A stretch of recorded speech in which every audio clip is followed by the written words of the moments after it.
Cool. You're joined by the Sweet Science, breaking down boxing one punch at a time and powered by Fortress Boxing. And I am here with German boxer Deniel Krotter. Yes. Daniel, obviously, thank you very much, my brother, for giving me your time, especially on a Sunday. Saturday actually. I know you've got a fight coming up as well, so I really do appreciate your time. But today I just wanted to interview you, talk to you about your life in boxing, your early start in boxing and whatnot. But before I do start, one thing I want to ask, I don't want to just go straight into it. I want to ask, what's one thing that you love about boxing and one thing you hate about boxing? One thing I love about boxing, one thing I hate about boxing.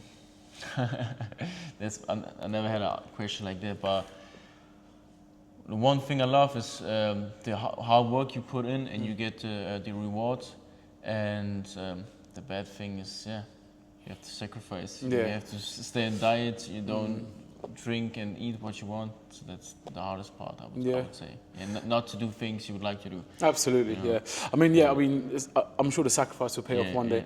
But let's jump into it now. I want to go back to the young Daniel when you were in Germany, and I want to know, what was your first memory in boxing, or anything to do with boxing? My first memory, I think it was 2006. I was 6-7 years old, and I saw my father in the ring. So I knew my father was started boxing again. He was a very good amateur boxer in Russia before, and then I was a kid. I was 6-7 years old. It was a typical German boxing event, and I was with my older brother, and we came to the boxing event and support my father. And then I watched the fights. I was like, okay, I smelled you could smell the blood, you could smell the sweat. I was like, okay, I want to be like my father. So I think this was the first touch with boxing. And then after this memory, I started, not competing, but I started to go to the gym, started training, learn some boxing techniques. So was it like you saw your dad and you were really proud to see your dad basically boxing in the ring, and you was like, you know what, Dad, I want to box? Is that how it went? First year, and then I realized how hard boxing is. Very hard. I was a kid. I was 7-8 years old when I trained 3-4 times per week, and then I realized, okay, it's very hard. All my other friends are playing football outside, so maybe I should try football instead of boxing. So I played football for 1 or 2 years. Okay. And then with 9 years old, I realized again, okay, now I come back to boxing because the combat sports, one against man with his man. Suits me better. Was better for me. Was you good at football? Nah. So you said, cool. No. Back to boxing. Much better at boxing than he was at football. So you started training from a young age. You started kind of going to the gym. I guess you found love of it. You said you went to football, then you came back to boxing. When did you have your first amateur boxing fight? My first amateur boxing fight was in 2009. Okay, so wow. By the age of, when I turned 10. So in Germany, you're allowed to fight by the age of 10, and then my dad put me straight in the ring. Yeah? Did you win your first fight? Yes. Yeah? Nice. How was that experience, obviously, as a 10-year-old kid? It must have been quite nerve-wracking. Yeah, I was very, very small. I was 26 kilograms. Bloody hell, that's... 10 years old, 26 kilograms. Yeah. I remember the first fight in Germany, you're allowed to fight, but you have to weigh 30 kilograms. Oh. So my dad put weights in my pocket so that I'm able to fight, because my opponent had a weight of 30 kilograms. Yeah. I was 4 kilograms, too light for him. But it's like you go in the ring and just emotions, adrenaline, and then 3 minute rounds, 3 rounds or 1 minute fight. I'm saying 3 minute rounds. It must be crazy 1 minute is just too quick. Yeah. So, you don't even realize. And I guess that was your first taste of it. You won your first amateur boxing fight. Yeah. And from there, did you just kick off now? Were you fighting every week, or were you just dedicating yourself to the sport? I would say the first 2 years was more like, have a look, we fight every month once. But then the first serious competition was like the Bavarian Championship, where I live, like southern area. Yeah. So it was in 2012, and then I won this championship title, and then I was qualified to go to the German champion, to the national competition kind of thing. Okay. And I was 12, 13 years old, and I was like, all right, let's have a look. And then, the training was serious. My dad woke us up at 6 o'clock in the morning before school, and twice per week we had a run in the park in the morning. Damn. So as 12, 13-year-old kids. And so, yeah, we had a good technique, we had a good camp. And then I won silver at the first nationals, and then I realized, okay, silver could be gold, because it was 11-11. Yeah, and then I lost by, I don't know, by an extra point. Yeah. So I could have won this nationals and could go to the Europeans and all the stuff. And I was like, okay, it's getting serious. Let's try another year, full focus. And then I won the nationals. And I went to the Europeans in Dublin, European Schoolboys in 2014. Oh wow, okay. Yeah. How old were you then? I was 14. 14 then, yeah. So 14, yeah. from this moment I realized, okay, you can achieve everything in boxing if you put in work, put hard in work, and just focus on it. The thing about boxing is like, it's not like a sport like football where you can hide. There's like 10 other players on a pitch. Yeah.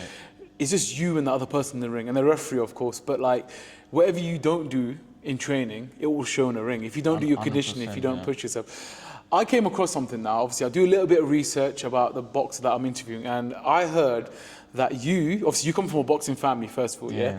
You, your father, and your older brother all fought on the same show. Can you talk a bit about that? That's crazy, by the way. To be honest, I can't remember because it was 2009. Okay. It's almost 17 years ago. But I remember it was a show. It was the last fight from my dad. And the show was also in our hometown. Then my older brother boxed and I boxed. So yeah, that's all I know. We all won. And from this moment, my dad was then only a coach. Okay. Okay, now I put all my focus to you guys. So yeah, like you say, it's a family business. Yeah. All of my siblings boxed or are still boxing. Yeah, it's crazy the fact that, don't you feel like you're proud that you and your dad and your brother all fought on the same show? And in your dad's last amateur fight, isn't that? That's quite a sentimental memory for you, no? Yeah, 100%. And even last Sunday, so one week before, there was a boxing event in our hometown. Nice. My dad organized it. My two younger sisters boxed there. Everyone, like the whole family, was involved in this boxing event.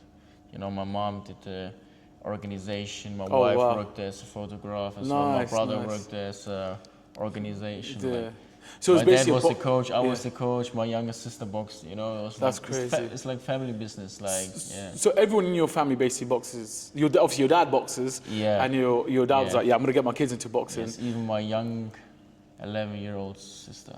Wow. She did her first fight last Sunday. Oh wow! Congrats, you win. Yeah. Oh, congratulations! It was like a skills sparring, with no decisional contest. Oh, okay. So like what they call that here is a skills bout. So when you're a kid, you kind of like you're young, you fight, and it's like there's no winner, there's no loser. Yeah, but it was very, very good performance. Yeah. That's crazy. Well, I wouldn't want to, fight you in school days, man. You bring your whole family down, they all know how to box. You're in trouble, man. You can't win that fight. My younger sister, they got 3 older brothers. Oh, and mate. They're all boxers, and their dad is boxing coach. So yeah, I mean that's a scary. Don't mess with them. Yeah, that's a scary thought. Imagine having 3 older brothers is scary enough, and then imagine 3 older brothers that are boxers. Damn. But good luck to that man, whoever that is going to be. Yeah. Anyway, going on now. So let's talk a bit about. Okay, you won the German championships. You represented Germany on a national level. On a world level. How was you building yourself up as going onto the Olympic team now?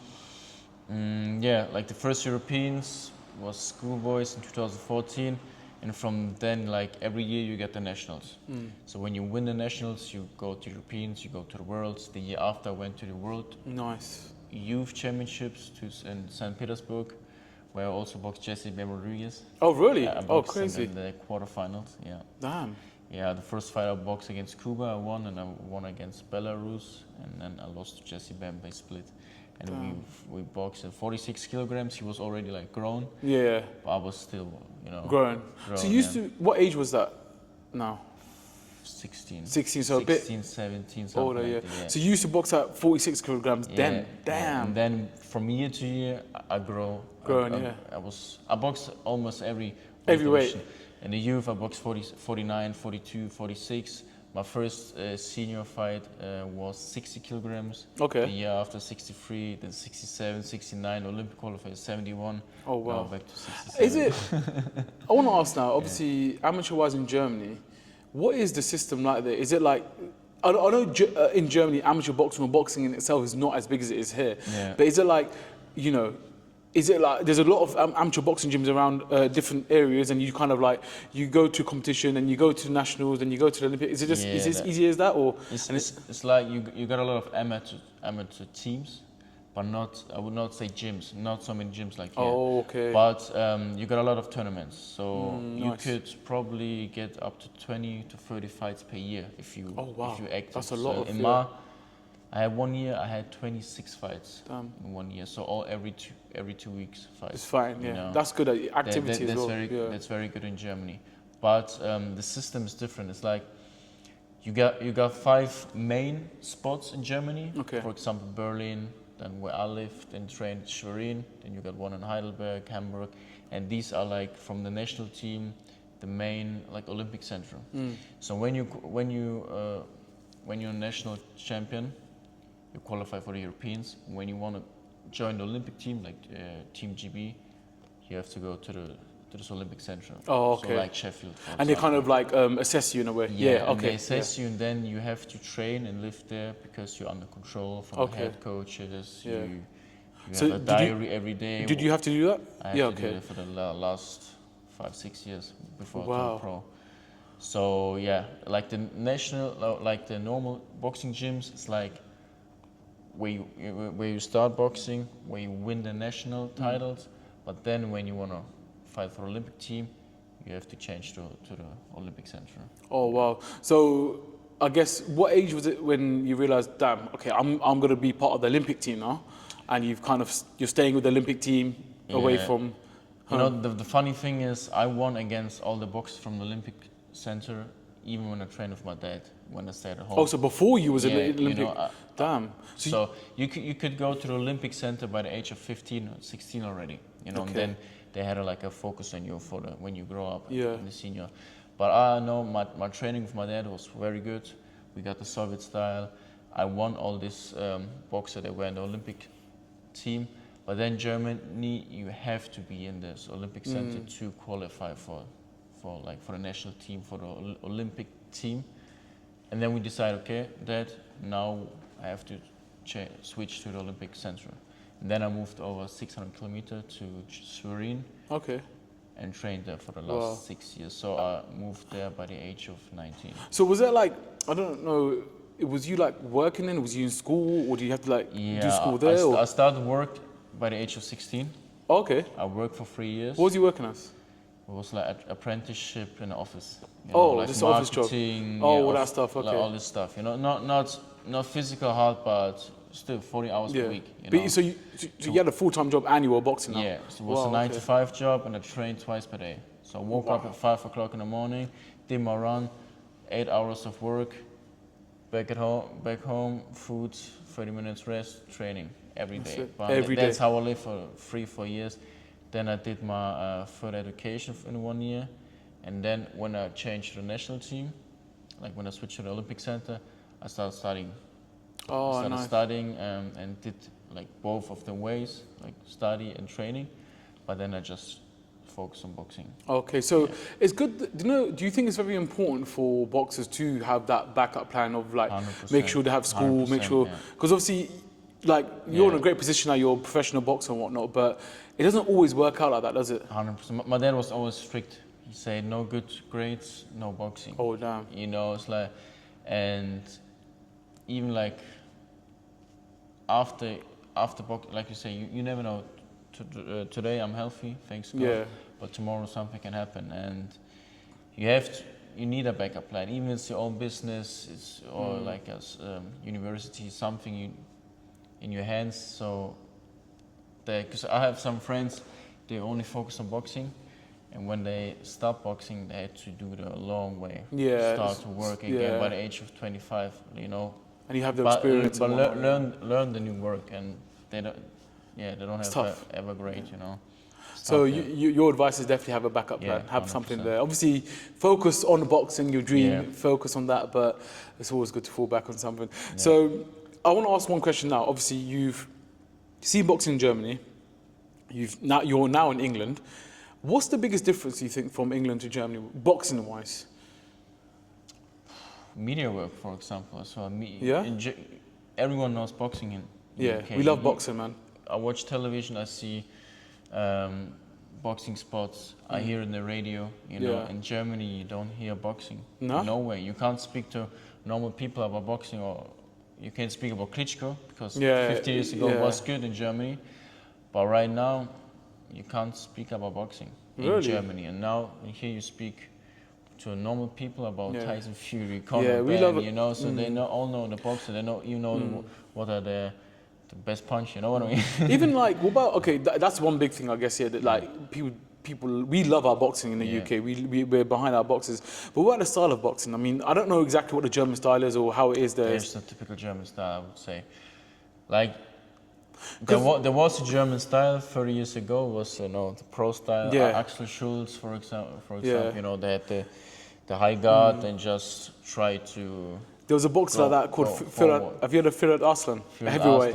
He just used to come forward like this and box. Like German boxers, like, okay, high guard, but you know, Germany's international from the coaches. We got a lot of Soviet coaches there. Yeah.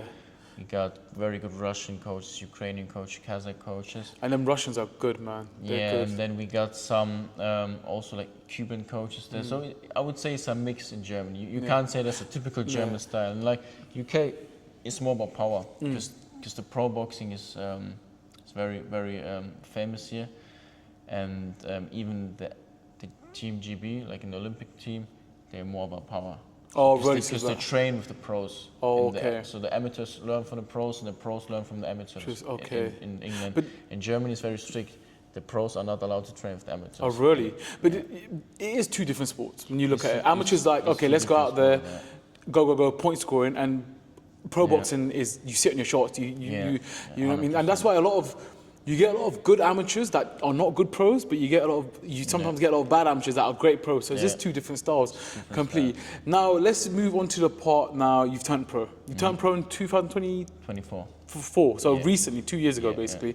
What was that decision for you? Like when were you like, yeah, do you know what? Cool, I'm going pro now. I could go pro in 2022 already.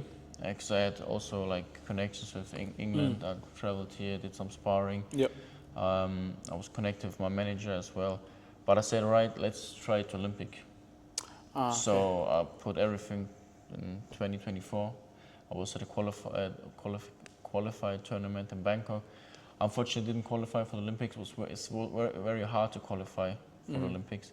Definitely. And after this tournament, I turned 25. I said, okay, very good age now to turn pro. And then I signed with Takeover, sports management of Leland Southbury, and I said, okay, by the end of 2024, in November, I had my first pro fight, then my second in December.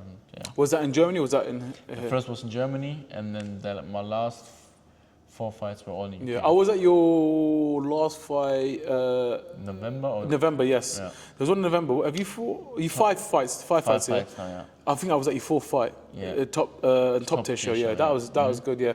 Where do you enjoy fighting more, Germany or England?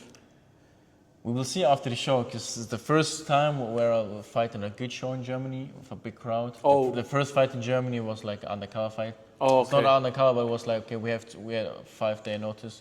So we just put on a show to get my debut and allowed to fight in UK. So it's the first, I would say, real fight in Germany with a big crowd, big arena, good show. Is it close to your hometown? Is it in your hometown? 2 hours from my hometown. It's not very close, but close enough. Close enough. So the people's already about 200 people coming. Oh, really? Family, friends. So it will be good. And after this, we'll see how it is. Because even here in the York course, last time there were 40, 50 people from Germany flying over to support me. Still a lot of people though, flying. So that's basically a whole plane of people. This time we'll see how many will be here in Germany. How's the vibe in the ring? Yeah, absolutely. I can imagine. I mean, I feel like in Germany it is slowly growing. Boxing it's starting to become popular. You got Agit Kabiel, that's like the forefront of German boxing and whatnot. Should be basically fighting for a WBC belt, but that's a whole different conversation. Yeah.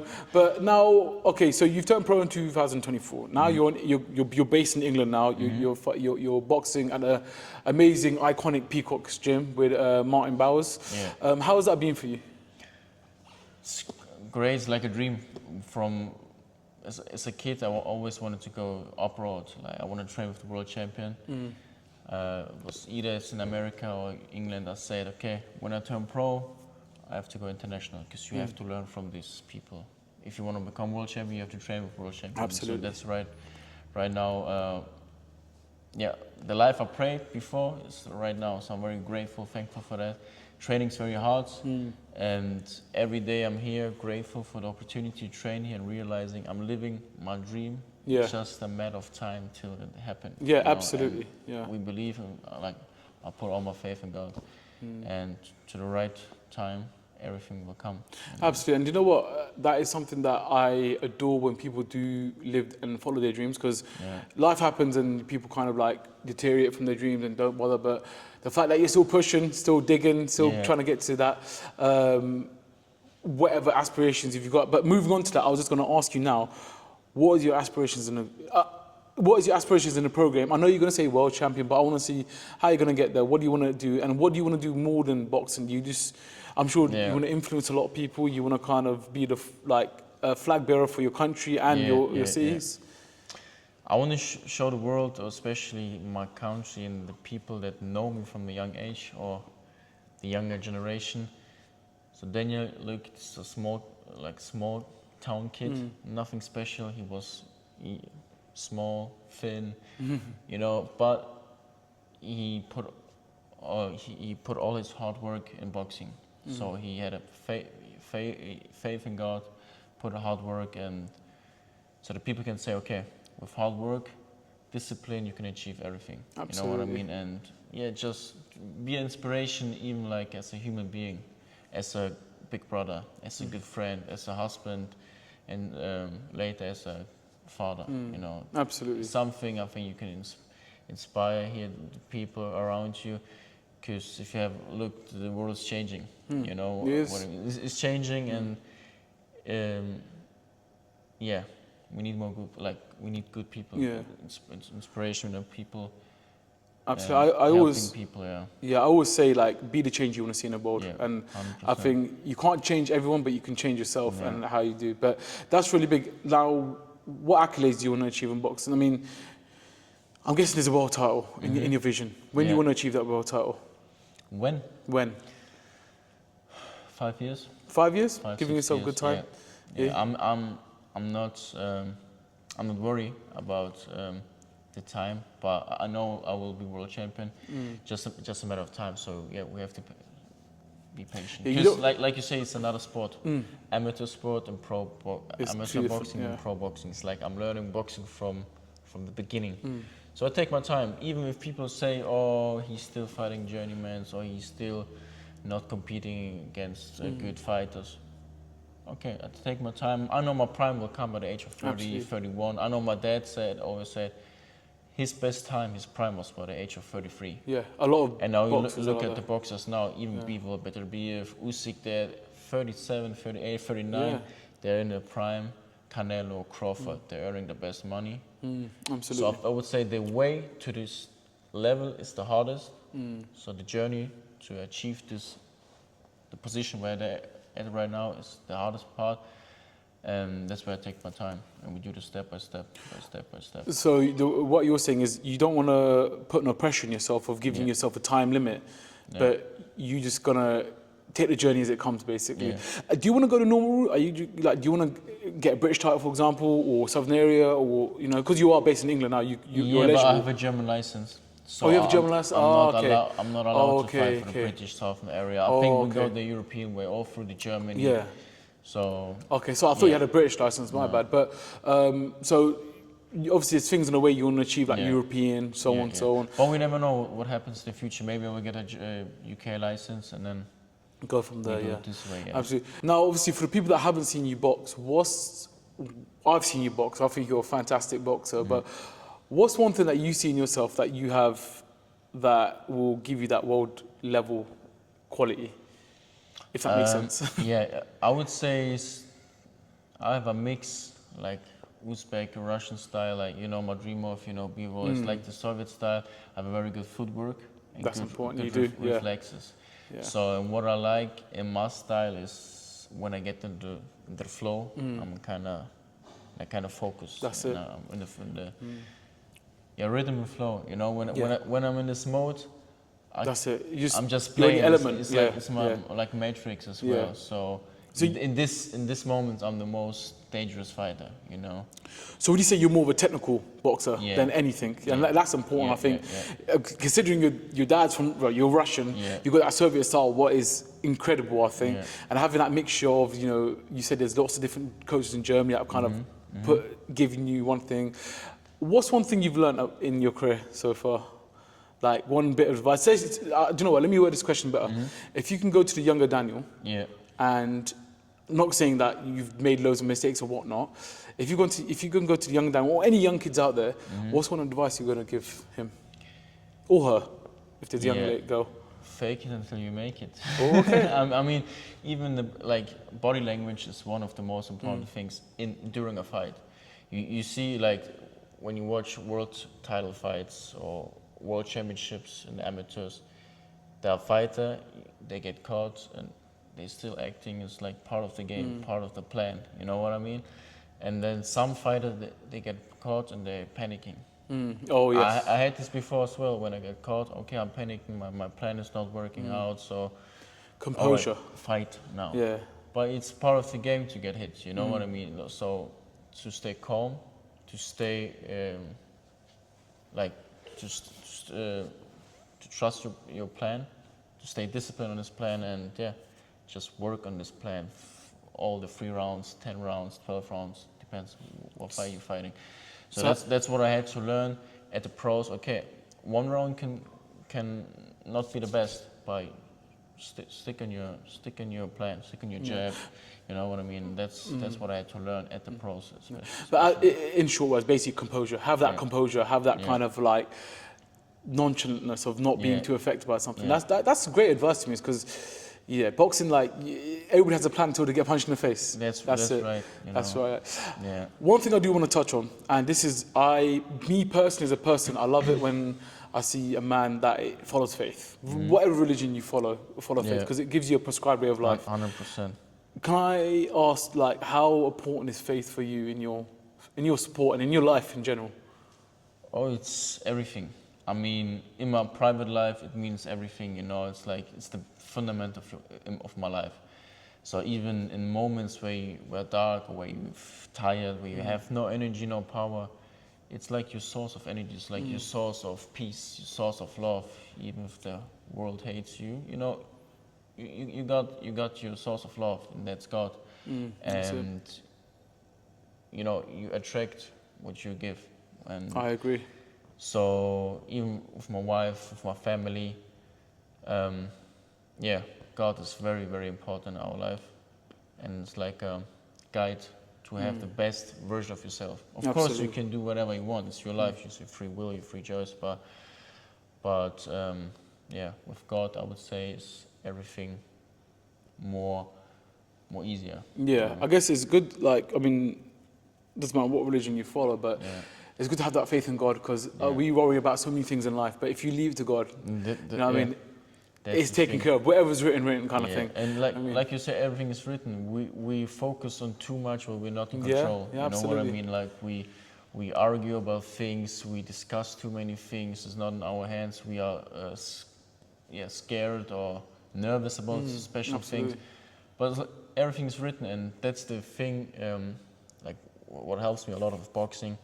You know, you can put everything in the work in the camp, but the decision and the outcome is in God's hand. So I agree. And that gives you peace as a boxer, and not only in boxing, in everything, in university, in a new business move, in